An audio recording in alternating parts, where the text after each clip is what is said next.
எபேசியர் முதலாவது அதிகாரம். தேவனுடைய சித்தத்தினாலே இயேசு கிறிஸ்துனுடைய அப்போஸ்தலனாகிய பவுல் எபேசுவிலே கிறிஸ்து இயேசுவுக்குள் விசுவாசியாக இருக்கிற பரிசுத்தவான்களுக்கு எழுதுகிறதாவது: நம்முடைய பிதாவாகிய தேவனாலும் கர்த்தராகிய இயேசு கிறிஸ்துவினாலும் உங்களுக்கு கிருபையும் சமாதானமும் உண்டாவதாக. நம்முடைய கர்த்தராகிய இயேசு கிறிஸ்துவின் பிதாவாகிய தேவனுக்கு ஸ்தோத்திரம். அவர் கிறிஸ்துவுக்குள் உன்னதங்களில் ஆவிக்குரிய சகல ஆசீர்வாதத்தினாலும் நம்மை ஆசீர்வதித்திருக்கிறார்.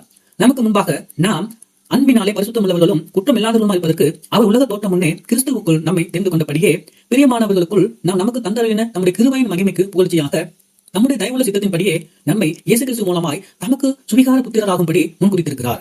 அவருடைய கிருபையின் ஐஸ்வர்யத்தின்படியே இவருடைய இரத்தத்தினாலே பாவ மன்னிப்பாகிய மீட்பு இவர்களுக்கு நமக்கு உண்டாயிருக்கிறது. அந்த கிருபையை அவர் சகல ஞானத்தோடும் புத்தியோடும் எங்களிடத்தில் பெருக பண்ணினார்.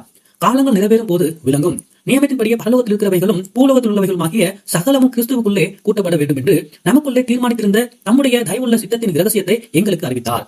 மேலும் கிறிஸ்துவின் மேல் முன்னே நம்பிக்கையா இருந்த நாங்கள் அவருடைய மகிமைக்கு புகழ்ச்சியா இருக்கும்படிக்கு நமது சித்தத்தின் ஆலோசனைக்காக தக்க எல்லாவற்றையும் நடப்பிக்கிற அவருடைய தீர்மானத்தின்படியே நாங்கள் முன்குறிக்கப்பட்டு கிறிஸ்துவுக்குள் அவருடைய சுதந்திரமாகும் படிக்கு தெரிந்து கொள்ளப்பட்டோம். நீங்கள் உங்கள் இரட்சிப்பின் சுவிசேஷமாகிய சத்திய வசனத்தை கேட்டு விசுவாசிகளான போது வாக்குத்தத்தம் பண்ணப்பட்ட பரிசுத்த ஆவியினால் அவர்களுக்கு முத்திரை போடப்பட்டீர்கள். அவர்களுக்கு சொந்தமானவர்கள் அவருடைய மகிமைக்கு புகழ்ச்சியாக மீட்கப்படுவார்கள். எதற்கு ஆவியானவர் நம்முடைய சுதந்திரத்தின் அச்சாரமாக இருக்கிறார். ஆனபடினாலே கர்த்தராகிய இயேசு கிறிஸ்துவின் மேலுள்ள உங்கள் விசுவாசத்தையும் பரிசுத்தவான்கள் எல்லாரும் மேலும் உள்ள உங்கள் அன்பையும் குறித்து நான் கேள்விப்பட்டு இடைவிடாமல் உங்களுக்காக ஸ்தோத்திரம் பண்ணி என் ஜெபங்களில் உங்களை நினைத்து நம்முடைய கர்த்தராகிய இயேசு கிறிஸ்துவின் தேவனும் மகிமையின் பிதாவுமானவர் தம்மை நீங்கள் அறிந்து கொள்வதற்கான ஞானத்தையும் தெளிவையும் அளிக்கிற ஆவியை உங்களுக்கு தந்தருள வேண்டும் என்றும் நம்முடைய அழைத்ததினாலே நமக்கு உண்டாயிருக்கிற நம்பிக்கை இன்னதென்றும் பரிசுத்தவான்களிடத்தில் நமக்கு உண்டாயிருக்கிற சுதந்திரத்தினுடைய மகிமையின் ஐஸ்வர்யம் இன்னதென்றும் தாம் கிறிஸ்துவை மரித்தோரிலிருந்து எழுப்பி அவரிடத்தில் நடப்பித்த நமது பலத்த சத்துவத்தின் வல்லமையின்படியே விசுவாசிக்கிறவர்களாகிய நம்மிடத்திலே காண்பிக்கும் தம்முடைய வல்லமை மகா மேன்மையான மகத்துவம் இன்னதென்றும் நீங்கள் அறியும்படிக்கு அவர் உங்களுக்கு பிரகாசம் உள்ள மனக்கண்களை கொடுக்க வேண்டும் என்று வேண்டிக் கொள்கிறேன். எல்லா துறைத்தனத்துக்கும் அதிகாரத்துக்கும் வல்லமைக்கும் கர்த்தத்துவத்துக்கும் இன்மையில் மாத்திரமல்ல மறுமையிலும் பேர் பெற்றிருக்கும் எல்லா நாமத்துக்கும் மேலான அவர் உயர்ந்திருப்பதற்காக அவரை உங்களிடத்தில் தம்முடைய வலது பாரசத்தில் உட்காரும்படி செய்து எல்லாவற்றையும் அவருடைய பாதத்துக்கு கீழ்படுத்தி எல்லாவற்றாலும் நிரப்புகிறவருடைய நிறைவாகிய சரீரமான சபைக்கு அவரை எல்லாவற்றுக்கும் மேலாக தலையாக தந்தருளினார். ஆமென். எபேசியர் 2வது அதிகாரம். அக்கிரமங்களினாலும் பாவங்களினாலும் மரித்தவர்களாய் இருந்த உங்களை உயிர்ப்பித்தார். அவைகளில் நீங்கள் முற்காலத்திலே இவ்வுலக வழக்கத்துக்கேற்றபடியாகவும் கீழ்ப்படியாமையின் பிள்ளைகளிடத்தில் இப்பொழுது கிரியை செய்கிற ஆகாயத்து அதிகார பிரபுவின் ஆவிக்கேற்றபடியாக நடந்து கொண்டீர்கள். அவர்களுக்குள்ளே நாம் எல்லாரும் முற்காலத்திலே நமது மாமிச இச்சையின்படியே நடந்து நமது மாமிசமும் மனதும் விரும்பினவைகளை செய்து சுபாவத்தினாலே மற்றவர்களைப் போல கோபாக்கினையின் பிள்ளைகளாய் இருந்தோம். தேவனோ இரக்கத்தின் ஐஸ்வர்யம் உள்ளவராய் நம்மில் அன்பு கூர்ந்த தம்முடைய மிகுந்த அன்பினாலே அக்கிரமங்களில் மரித்தவர்களாய் இருந்த நம்மை கிறிஸ்துவுடனே கூட உயிர்ப்பித்தார். கிருபையினாலே ரட்சிக்கப்பட்டீர்கள். கிறிஸ்து இயேசுவுக்குள் அவர் நம்மிடத்தில் வைத்த தயவினாலே தம்முடைய கிருபையின் மகா மேன்மையான ஐஸ்வர்யத்தை வருங்காலங்களில் விளங்க செய்வதற்காக கிறிஸ்து இயேசுவுக்குள் நம்மை அவரோடு கூட எழுப்பி உன்னதங்களிலே அவரோடு கூட உட்காரவும் செய்தார். கிருபையினாலே விசுவாசத்தை கொண்டு ரட்சிக்கப்பட்டீர்கள். இது உங்களால் உண்டானதல்ல, இது தேவனுடைய ஈவு. ஒருவனும் பெருமை பாராட்டாதபடிக்கு இது கிரியைகளினாலே உண்டானதல்ல. ஏனெனில் கிரியை செயலை செய்வதற்கு நாம் கிறிஸ்து இயேசுவுக்குள் சிருஷ்டிக்கப்பட்டு தேவனுடைய செய்கையா இருக்கிறோம். அவைகளில் நாம் நடக்கும்படிக்கு அவர் முன்னதாக அவைகளை ஆயத்தம் பண்ணியிருக்கிறார். ஆனபடினால் முன்னே மாமிசத்தின்படி புறஜாதியாராய் இருந்து மாமிசத்தின் கையினாலே செய்யப்படுகிற விருத்த சேதனம் இல்லாதவர்கள் எனப்பட்ட நீங்கள் அக்காலத்திலே இயேசு கிறிஸ்துவை சேராதவர்களும் இஸ்ரவேலுடைய காணியாட்சிக்கு புறம்பானவர்களும் வாக்குத்தத்தத்தின் உடன்படிக்கைக்கு அந்நியரும் நம்பிக்கை இல்லாதவர்களும் இவ்வுலகத்தில் தேவனற்றவர்களுமா இருந்தீர்கள் என்று நினைத்துக் கொள்ளுங்கள். முன்னே தூரமாக இருந்த நீங்கள் இப்பொழுது கிறிஸ்து இயேசுவுக்குள் கிறிஸ்துவின் இரத்தத்தினாலே சமீபமானீர்கள். எப்படி எனில் அவரே நம்முடைய சமாதானக்காரராகி இரு தரத்தாரையும் ஒன்றாக்கி பகையாக நின்ற பிரிவினையாகிய நடுச்சுவரை தகர்த்து சட்ட திட்டங்களாகிய நியாய பிரமாணத்தை தம்முடைய மாம்சத்தினாலே ஒழித்து இரு தரத்தாரையும் தமக்குள்ளாக ஒரே புதிய மனுஷராக சிருஷ்டித்து இப்படி சமாதானம் பண்ணி பகையை சிலுவையினாலே கொண்டு அதனாலே இரு தரத்தாரையும் ஒரே சரீரத்தாக தேவனுக்கு ஒப்புரவாக்கினார். அல்லாமலும் அவர் வந்து தூரமாய் இருந்த உங்களுக்கும் சமமாயிருந்த அவருக்கும் சமாதானத்தின் சுவிசேஷமாக அறிவித்தார். அந்தபடியே நாம் இருதரத்தாரும் ஒரே ஆவியினாலே பிதாவினத்தில் சேரும் சாக்கியத்தை அவர் மூலமாக பெற்றிருக்கிறோம். ஆகையால் நீங்கள் இனி அந்நியரும் பரதேசிகளுமாயிராமல் பரிசுத்தவான்களோடு ஒரே நகரத்தாரும் தேவனுடைய வீட்டாருமாயிருந்து அப்போஸ்தலர் தீர்க்கதரிசிகள் என்பவர்களுடைய அஸ்திவாரத்தின் மேலே கட்டப்பட்டிருக்கிறீர்கள். அதற்கு இயேசு கிறிஸ்து தாமே மூளைக்கல்லாய் இருக்கிறார். அவர் மேல் மாளிகை முழுவதும் இசைவாய் இணைக்கப்பட்டு கர்த்தருக்குள் பரிசுத்த ஆலயம் எழுவுகிறது. அவர்கள் மேல் நீங்களும் ஆவியினாலே தேவனுடைய வாசஸ்தலமாக கூட்டி கட்டப்பட்டு வருகிறீர்கள். ஆமென். எபேசியர் 3வது அதிகாரம். இது நிமித்தம் பவுலாகிய நான் புறஜாதியா இருக்கிற உங்கள் பொருட்டு கிறிஸ்து இயேசுவின் நிமித்தம் கட்டுண்டவனா இருக்கிறேன். உங்களுக்காக எனக்கு அளிக்கப்பட்டிருக்கிற தெய்வ கிருபைக்குரிய நியாயம் இன்னதென்று கேட்டிருப்பீர்களே. அது என்னவென்றேன், புறஜாதிகள் சுவிசேஷத்தினால் உடன் சுதந்திரமாய் ஒரே சரீரத்துக்குள்ளவர்களானவர்களுமாய் கிறிஸ்துவுக்குள் அவர் பண்ணின வாக்குத்தத்தத்துக்கு உடன் பங்காளிகளுமாய் இருக்கிறார்கள் என்கிற இந்த இரகசியத்தை அவர் எனக்கு வெளிப்படுத்தி அறிவித்தார். இதை குறித்து நான் முன்னமே சுருக்கமாக எழுதியிருக்கிறேன். அதை நீங்கள் வாசிக்கையில் கிறிஸ்துவின் இரகசியத்தை குறித்து எனக்கு உண்டாயிருக்கிற அறிவை அறிந்து கொள்ளலாம். இந்த இரகசியம் இப்பொழுது அவருடைய பரிசுத்த அப்போஸ்தலருக்கும் தீர்க்கதரிசிகளுக்கும் ஆவியானவராலே வெளிப்படுத்தப்பட்டிருக்கிறது போல முற்காலத்தில் மனுஷருக்கு அறிவிக்கப்படவில்லை. தேவனுடைய பலத்த சத்துவத்தால் எனக்கு அளிக்கப்பட்ட வரமாகிய அவருடைய கிருபையினாலே இந்த சுவிசேஷத்துக்கு ஊழியக்காரனானேன். பரிசுத்தவான்கள் எல்லாரிலும் சிறியவனாகிய நான் கிறிஸ்துவனுடைய அளவற்ற ஐஸ்வரியத்தை புறஜாதிகளில் சுவிசேஷமாய் அறிவிக்கத்தக்க இந்த கிருபை எனக்கு அளிக்கப்பட்டது. தேவன் தம்முடைய கர்த்தராகிய கிறிஸ்து இயேசுவுக்கு கொண்டிருந்த அநாதி தீர்மானத்தின்படியே உன்னதங்களில் உள்ள துரைத்தனங்களுக்கும் அதிகாரங்களுக்கும் அவருடைய அநாத ஞானமான சபை மூலமாக இப்பொழுது தெரிய வரும் பொருட்டாக இயேசு கிறிஸ்துவை கொண்டு எல்லாவற்றையும் சிருஷ்டித்த தேவனுக்குள்ளே ஆதி காலங்கள் முதல் மறைந்திருந்த இரகசியத்தினுடைய ஐக்கியம் இன்னதென்று எல்லாருக்கும் வெளிப்படுத்தையாக காண்பிப்பதற்கு இந்த கிருபை எனக்கு அளிக்கப்பட்டிருக்கிறது. அவரை பட்ட விசுவாசத்தால் அவருக்குள் நமக்கு தைரியமும் திரு நம்பிக்கையோடு கூட தேவனிடத்தில் சேரும் சுலாக்கியமும் உண்டாயிருக்கிறது. ஆகையால் உங்கள் நிமித்தம் நான் அனுபவிக்கிற உபத்திரவங்களினாலே நீங்கள் சோர்ந்து போகாதிருக்க வேண்டும் வேண்டிக் கொள்கிறேன். அவைகள் உங்களுக்கு மகிமையா இருக்கிறது. இதை நிமித்தம் நான் பரலோகத்திலும் பூலோகத்திலும் முழு குடும்பத்துக்கும் நாமக்காரராகிய நம்முடைய கர்த்தராகிய இயேசு கிறிஸ்துவின் பிதாவை நோக்கி முழங்கால் படியிட்டு நீங்கள் அவருடைய ஆவியினாலே உள்ளான மனுஷனின் வல்லமையாய் பலப்படவும் விசுவாசத்தில் கிறிஸ்து உங்கள் இருதயங்களிலே வாசமாய் இருக்கவும் நீங்கள் அன்பிலே வேரூன்றி நிலை பெற்றவர்களாகி சகல பரிசுத்தவான்களோடு கூட கிறிஸ்துவனுடைய அன்பின் அகலமும் நீளம் ஆழமும் உயரம் என்னதென்று உணர்ந்து அறிவு கடுத்து அந்த அன்பை அறிந்து கொள்ள வல்லவர்களாகவும் தேவனுடைய சகல பரிபூரணத்திலும் நிறையப்படவும் அவர் தமது மகிமையுடைய ஐஸ்வர்யத்தின்படியே உங்களுக்கு அனுகிரகம் பண்ண வேண்டும் என்று வேண்டிக் கொள்கிறேன்.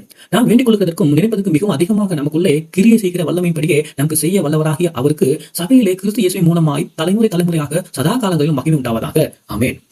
எபேசியர் 4வது அதிகாரம். அதனால் கர்த்தர் நிமித்தம் கட்டுண்டவர்களாகிய நான் உங்களுக்கு சொல்லுகிற புத்தி என்னவெனில், நீங்கள் அழைக்கப்பட்ட அழைப்புக்கு பாத்திரவான்களாய் நடந்து மிகுந்த மனத்தாழ்மையும் சாந்தமும் நீடிய பொறுமையுடையவர்களாய் அன்பினால் ஒருவர் தாங்கி சமாதான கட்டினால் ஆவியின் ஒருமையை காத்துக் கொள்வதற்கு ஜாக்கிரதையாயிருங்கள். உங்களுக்கு உண்டான அழைப்பினாலே நீங்கள் ஒரே நம்பிக்கைக்கு அழைக்கப்பட்டது போல ஒரே சரீரமும் ஒரே ஆவியும் உண்டு. ஒரே கர்த்தரும் ஒரே விசுவாசமும் ஒரே ஞான ஸ்நானமும் எல்லாருக்கும் ஒரே தேவனும் பிதாவும் உண்டு. அவர் எல்லார் மேலும் எல்லோரோடும் உங்கள் எல்லாருக்காகவும் இருக்கிறார். கிறிஸ்துடைய ஈவின் அளவுக்கு தக்கதாக நம்மில் அவனவனுக்கு கிருபை அளிக்கப்பட்டிருக்கிறது. ஆதலால் அவர் உன்னதத்துக்கு ஏறி சிறைப்பட்டவர்களை சிறையாக்கி மனுஷருக்கு வரங்களை அளித்தார் என்று சொல்லியிருக்கிறார். ஏறினார் என்பதனாலே அவர் அதற்கு முன்னே பூமியின் தாழ்விடங்களில் இறங்கினார் என்று விளங்குகிறது அல்லவா? இறங்கினவரே எல்லாவற்றையும் நிர்பந்தமாகாத எல்லா வானங்களுக்கும் மேலாக உன்னதத்துக்கு ஏறினவருமாயிருக்கிறார். மேலும் நாம் அனைவரும் தேவனுடைய குமாரனை பற்றும் விசுவாசத்திலும் அறிவிலும் ஒருமைப்பட்டவர்களாகி கிறிஸ்துவனுடைய நிறைவான வளர்ச்சியின் அளவுக்கு தக்க பூரண புருஷர்களாகும் வரைக்கும் பரிசுத்தவான்கள் சீர்பொருந்தும் பொருட்டு சுவிசேஷ ஊழியத்தின் வேலைக்காகவும் கிறிஸ்துவின் சரீரமாகிய சபையானது பக்தி விருத்தி அடைவதற்காகவும் அவர் சிலரை அப்போஸ்தலராகவும் சிலரை தீர்க்கதரிசிகளாகவும் சிலரை சுவிசேஷகளாகவும் சிலரை மீட்பராகவும் போதகராகவும் ஏற்படுத்தினார். நாம் இனி குழந்தைகளாக இராமல் மனுஷருடைய சூதும் வஞ்சகத்துக்கு ஏதுவான தந்திரமுள்ள போதகமாகிய பலவித காற்றினாலே அழைக்கப்பட்டது போல அடிப்பட்டு அலைகிறவர்களாயிராமல் அன்புடன் சத்தியத்தை கைக்கொண்டு தலையாகிய கிறிஸ்துவுக்கு எல்லாவற்றிலேயும் நாம் வளர்கிறவர்களாக இருக்கும்படியாக அப்படி செய்தார். அவராலே சரீரம் முழுவதும் அதுக்கு உதவியாக இருக்கிற சகல கணுக்களினாலும் இசைவாக்க கூட்டி இணைக்கப்பட்டு ஒவ்வொரு அவயவமும் தன் அளவுக்கு தக்கதாக கிரியை செய்கிறபடியே அது அன்பினாலே தனக்கு பக்தி விருத்தி உண்டாகிறதுக்கு ஏதுவாக சரீர வளர்ச்சி உண்டாக்குகிறது. அதனால் கருத்திற்குள் நான் உங்களுக்கு சாட்சியாக சொல்லி எச்சரிக்கிறது என்னவெனில், மற்ற புறஜாதிகள் தங்கள் வீணான சிந்தைகளினாலே நடக்கிறது போல நீங்கள் இனி நடவாமல் இருங்கள். அவர்கள் புத்தியில் அந்தகாரப்பட்டு தங்கள் இருதய கடினத்தினாலே தங்களில் இருக்கும் அறியாமையினாலே தேவனுடைய ஜீவனுக்கு அநியாயமாயிருந்து உணவில்லாதவர்களாய் சகலவித அசுத்தங்களையும் ஆவலோடு நடப்பிக்கும்படிக்கு தங்களை காம விகாரத்திற்கு ஒப்புக் கொடுத்திருக்கிறார்கள். நீங்கள் இவ்விதமாக கிறிஸ்துவை கற்றுக்கொள்ளவில்லை. இயேசுவினிடத்தில் உள்ள சத்தியத்தின்படியே நீங்கள் அவரிடத்தில் கேட்டதறிந்து அவரால் போதிக்கப்பட்டிருக்கிறீர்களே. அந்தபடி முந்தின நடக்கைக்குரிய மோசம் போக்கும் இச்சைகளினாலே கெட்டு போகிற பழைய மனுஷனை நீங்கள் கலைந்து போட்டு உங்கள் உள்ளத்திலே புதிதான ஆவி உள்ளவர்களாகி மெய்யான நீதியிலும் பரிசுத்தத்திலும் தேவனுடைய சாயலுக்கு சிருஷ்டிக்கப்பட்ட புதிய மனுஷனை தரித்துக் கொள்ளுங்கள். அன்றையும் நாம் ஒருவருக்கொருவர் அவயவங்களா இருக்கிறபடியால் பொய்யை கலைந்து அவனவன் பிறனுடனே மெய்யை பேச கடவான். நீங்கள் கோபம் கொண்டாலும் பாவம் செய்யாதிருங்கள். சூரியன் அஸ்தமிக்கிறதுக்கு முன்னமாக உங்கள் எரிச்சல் தனியாக கடவுது. பிசாசுக்கு இடம் கொடாமல் இருங்கள். திருடுகிறவனை திருடாமலும் குறையை சொல்லுகிறவனுக்கு கொடுக்கத்தக்கதாக தனக்கு உண்டாயிருக்கும்படி தன் கைகளினாலே நலமான வேலை செய்து பிரயாசப்பட கடவான். கெட்ட வார்த்தை உண்டு உங்கள் வாயிலிருந்து புறப்பட வேண்டாம். பக்தி விருத்திக்கு ஏதுவான நல்ல வார்த்தைகள் உண்டானால் அதையே கேட்கிறவர்களுக்கு புரோஜனம் உண்டாகும்படி பேசுங்கள். அன்றையும் நீங்கள் மீட்கப்படும் நாளுக்கென்று முத்திரையாக பெற்ற தேவனுடைய பரிசுத்த ஆவியை துக்கப்படுத்தாதிருங்கள். சகல விதமான கசப்புகளும் கோபமும் மூர்க்கமும் குக்குரலும் தூசணமும் மற்ற எந்த துர்க்குணமும் உங்களை விட்டு நீங்க கடவுது. ஒருவருக்கொருவர் தயவாயும் மன உருக்கமாயும் இருந்து கிறிஸ்துவுக்குள்ளே தேவன் உங்களுக்கு மன்னித்தது போல நீங்களும் ஒருவருக்கு ஒருவர் மன்னியுங்கள். ஆமென். எபேசியர் 5வது அதிகாரம். ஆதலால் நீங்கள் பிரியமான பிள்ளைகளைப் போல தேவனை பின்பற்றுகிறவர்களாகி கிறிஸ்து நமக்கு தம்மை தேவனுக்கு சுதந்திர வாசனையாக காணிக்கையாகவும் பலியாகவும் ஒப்புக் கொடுத்து நம்மில் அன்பு கூறுவது போல நீங்களும் அன்பிலே நடந்து கொள்ளுங்கள். மேலும் பரிசுத்தவான்களுக்கு ஏற்றபடி வேசித்தனமும் மற்றெந்த அசுத்தமும் பொருளாசையும் ஆகிய இவைகளின் பேர் முதலாய் உங்களுக்குள்ளே சொல்லப்படக்கூடாது. அப்படியே வம்பும் புத்தியினமான பேச்சும் பரியாசமும் தகாதவைகள் ஸ்தோத்திரம் செய்தலே தகும். விபச்சாரக்காரனாவது அசுத்தனாவது விக்கிரகாராதனைக்காரனாகிய பொருளாசைக்காரனாவது தேவனுடைய ராஜ்யத்தில் கிறிஸ்துவின் ராஜ்யத்திலே சுதந்திரம் அடைவதில்லை என்று அறிந்திருக்கிறீர்களே. இப்படிப்பட்டவர்கள் நிமித்தமாக கீழ்ப்படியாமையின் பிள்ளைகளின் மேல் தேவ கோபம் வருவதால் ஒருவனும் உங்களை வீண் வார்த்தைகளினாலே மோசம் போகாதபடிக்கு எச்சரிக்கையாயிருங்கள். அவர்கள் பங்காளிகளாயிருங்கள். முற்காலத்திலே நீங்கள் அந்தகாரமாயிருந்தீர்கள். இப்பொழுது கர்த்தருக்கு வெளிச்சமாயிருக்கிறீர்கள். வெளிச்சத்தின் பிள்ளைகளாய் நடந்து கொள்ளுங்கள். ஆவின் கனி சகல நற்குணத்திலும் நீதியிலும் உண்மையிலும் விளங்கும். கர்த்தருக்குள் பிரியமானது இன்னதென்று நீங்கள் சோதித்து பாருங்கள். கனியற்ற அந்தகார கிரிகளுக்கு உடன்படாமல் அவைகளை கடிந்து கொள்ளுங்கள். அவர்களால் ஒளிப்படத்தில் செய்யப்படும் கிரிகளை சொல்லுகிறதும் அவலட்சணமாக இருக்கிறதே. அவைகளெல்லாம் கடிந்து கொள்ளப்பட்டு வெளிச்சத்தினால் வெளியரங்கமாகிறதெல்லாம் வெளிச்சமாக இருக்கிறது. ஆதலால் தூங்குகிற நீ விழித்து மரித்தோரை விட்டு எழுந்திரு, அப்பொழுது கிறிஸ்து உன்னை பிரகாசிப்பார் என்று சொல்லியிருக்கிறார். ஆனபடினாலே நீங்கள் ஞானமற்றவர்களைப் போல நடவாமல் ஞானம் உள்ளவர்களைப் போல கவனமாய் நடந்து கொள்ள பார்த்து நாட்கள் பொல்லாதவைகளானதால் காலத்தை பிரயோஜனப்படுத்திக் கொள்ளுங்கள். ஆகையால் நீங்கள் மதியற்றவர்களாய் இராமல் கர்த்தருடைய சித்தம் இன்னதென்று உணர்ந்து கொள்ளுங்கள். துன்மார்க்கனுக்கு ஏதுவான மதுபான வெளிக்கொள்ளாமல் ஆவியினாலே நிறைந்து சங்கீதங்களினாலும் கீர்த்தனைகளினாலும் ஞான பாட்டுகளினாலும் ஒருவருக்கு ஒரு புத்தி சொல்லிக் கொண்டு உங்கள் இருதயத்தில் கர்த்தரை பாடி கீர்த்தனம் பண்ணி நம்முடைய கர்த்தராகிய இயேசு கிறிஸ்துவின் நாமத்தினாலே எப்பொழுதும் எல்லாவற்றுக்காகவும் பிதாவாகிய தேவனை ஸ்தோத்திரித்து தெய்வ பயத்தோடு ஒருவருக்கு ஒருவர் கீழ்ப்படிந்திருங்கள். மனைவிகளை கர்த்தருக்கு கீழ்ப்படுகிறது போல உங்கள் சொந்த புருஷருக்கும் கீழ்ப்படியுங்கள். கிறிஸ்து சபைக்கு தனியாக இருக்கிறது போல புருஷரும் மனைவிக்கு தனியாக இருக்கிறார். அவரே சரீரத்துக்கும் ரட்சிப்புகராக இருக்கிறார். ஆகையால் சபையானது கிறிஸ்துவுக்கு கீழ்ப்படுகிறது போல மனைவிகளும் தங்கள் சொந்த புருஷருக்கு எந்த காரியத்திலையும் கீழ்ப்படிந்திருக்க வேண்டும். புருஷர்களே உங்கள் மனைவிகளில் அன்பு கூறுங்கள். அப்படி கிறிஸ்துவும் சபையில் அன்பு கூர்ந்து தாம் அந்த திருவசனத்தை கொண்டு தண்ணீர் முழுக்கினால் சுத்திகரித்து பரிசுத்தமாக்குகிறதுக்கும் கரை திரை முதலானவைகள் ஒன்றும் இல்லாமல் பரிசுத்தமும் பிள்ளையட்டதுமான மகிமையுள்ள சபைக்காக அதை தமக்கு முன் நிறுத்திக் கொள்வதற்கும் தம்மை தாமே அதற்காக ஒப்புக் கொடுத்தார். அப்படி புருஷர்களும் தங்கள் மனைவிகளை தங்கள் சொந்த சரீரங்களாக பாவித்து அவைகள் அன்பு கூற வேண்டும். தன் மனைவியில் அன்பு கூறுகிறவன் தன்னில் தானே அன்பு கூறுகிறான். தன் சொந்த மாமிசத்தை பகைத்தவன் ஒருவனும் இல்லையே. கர்த்தர் சபையை போஷித்து காப்பாற்றுவது போல ஒருவனும் தன் மாம்சத்தை போஷித்து காப்பாற்றுகிறான். நாம் அவருடைய சரீரத்தில் அவயவங்களாயும் அவருடைய மாம்சத்திற்கும் அவருடைய எலும்புகளுக்கும் உரியவர்களாயும் இருக்கிறோம். இதன் மொத்த மனுஷன் தன் தகப்பனையும் தன் தாயை விட்டு தன் மனைவியுடன் இசைந்து இருவரும் ஒரே மாம்சமாக இருப்பார்கள். இந்த ரகசியம் பெரிது. நான் கிறிஸ்துவை பற்றியும் சபையை பற்றியும் சொல்லுகிறேன். எப்படி எனில் உங்களிலும் அவனவன் தன்னிடத்தில் அன்பு கூறுவது போல தன் மனைவிடத்தில் அன்பு கூற கடவான். மனைவியும் புருஷனிடத்தில் பயபக்தியாக இருக்க கடவாள். ஆமென். எபேசியர் 6வது அதிகாரம். பிள்ளைகளே உங்கள் பெற்றோர்களுக்கு கர்த்தருக்குள் கீழ்ப்படியுங்கள், இது நியாயம். உனக்கு நன்மை உண்டாயிருப்பதற்கும் பூமியிலே உன் வாழ்நாள் நீடித்திருப்பதற்கும் உன் தகப்பனையும் தாயையும் கனம் பண்ணுவாயாக என்பதே வாக்கு தத்தமுள்ள முதலாம் கற்பனையாக இருக்கிறது. பிதாக்களே நீங்கள் உங்கள் பிள்ளைகளை கோபப்படுத்தாமல் கர்த்தருக்கேற்ற சிச்சையிலும் போதனையிலும் அவர்கள் வளர்ப்பீர்களாக. வேலைக்காரரே நீங்கள் கிறிஸ்துவுக்கு கீழ்ப்படுகிறது போல சரீரத்தின்படி உங்கள் எஜமான இருக்கிறவர்களுக்கும் பயத்தோடும் நடுக்கத்தோடும் கவடற்ற மனதோடும் கீழ்ப்படிந்து மனுஷருக்கு பிரியமாக இருக்க விரும்புகிறவர்களாக பாவிக்கு ஊழியம் செய்யாமல் கிறிஸ்துவின் ஊழியக்காரராக மனப்பூர்வமாய் தேவனுடைய சித்தத்தின்படி செய்யுங்கள்.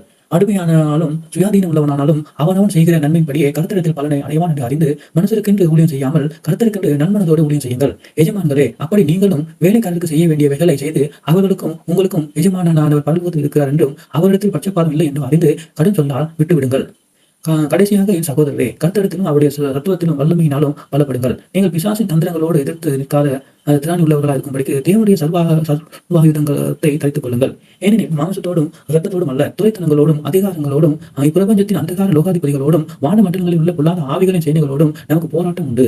ஆகையால் தீங்கு நாளிலே அவைகளை நீங்கள் எதிர்க்கவும் சகலத்தையும் செய்து முடித்தவர்களாய் நிற்கவும் திராணி உள்ளவர்களாகும்படிக்கு தேவனுடைய சர்வாயுத வர்க்கத்தையும் எடுத்துக் கொள்ளுங்கள். சத்தியம் கச்சையை உங்கள் அறையில் கட்டினவர்களாயும் நீதியின் மார்க்கவசத்தை தரித்தவர்களாயும் சமாதானத்தின் சுவிசேஷத்துக்குரிய ஆயத்தம் எனும் பாதரட்சியை கால்களிலே தொடுத்தவர்களாயும் பொல்லாங்களையும் அக்கினி அஸ்திரங்களை எல்லாம் அவிழ்த்து போடத்தக்கதாய் எல்லாவற்றிலும் மேலாக விசுவாசம் என்னும் கேடுகத்தை பிடித்துக் கொண்டவர்களாயும் நில்லுங்கள். இரட்சணியம் என்னும் தடைசீராவையும் தேவ வசனமாகி ஆவி பட்டயத்தை எடுத்துக் கொள்ளுங்கள். எந்த சமயத்திலும் சகலவிதமான வேண்டுதலோடும் விண்ணப்பத்தோடும் ஆவியான எஜமானின் அதன் பொருள் மிகுந்த மன உறுதியோடும் சகல பரிசுத்தவான்களுக்காகவும் பண்ணும் வேண்டுதலோடும் எடுத்துக் கொள்ளுங்கள்.